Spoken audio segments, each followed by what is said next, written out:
பிள்ளைகளுக்கு சௌகரியமான ஒரு வாழ்க்கை அமைச்சு கொடுக்கிறதுக்கு பேர் வாழ்க்கை இல்லை. நாம எல்லாம் நினைக்கிறோம் நம்முடைய கடமை எதுவும் நினைக்கிறது கிடையாது. உங்கள் கடமை உங்கள் பிள்ளை சௌகரியம் குறையாமல் வாழ்வதற்கான சொத்தை சேர்ப்பது அல்ல. உங்கள் மகளுக்கு ஒரு பெரிய இடத்துல திருமணம் செய்து கொடுக்க வேண்டும் அது அல்ல.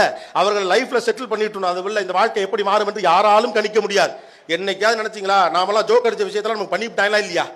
வீட்டை அடைச்சிட்டு வீட்டுக்குள்ள மூடிக்கிட்டே இருக்கடான்னு உலகம் முழுக்க சொல்லிட்டானுங்க.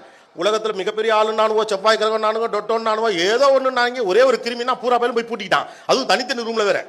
உள்ளே நல்ல வேலை செல்போன் இருந்துச்சு. இந்த ரூம்ல அந்த ரூமுக்கு பேசுறாங்க, அந்த ரூம்ல இந்த ரூம் பேசுறாங்க. எவனாவது கிளப்பி விட்டு செல்போன் வழியாக பேசினால் கொரோனா பரவுன்னு சோழி முடிச்சிருக்கும். அதையும் செஞ்சு விட்டுருக்கலாம், விட்டுட்டாங்க. அப்ப மனிதர்கள் பலசாலி அல்ல என்பதை சில நேரங்களில் இயற்கை நமக்கு அறிவுறுத்தி விட்டு போகிறது.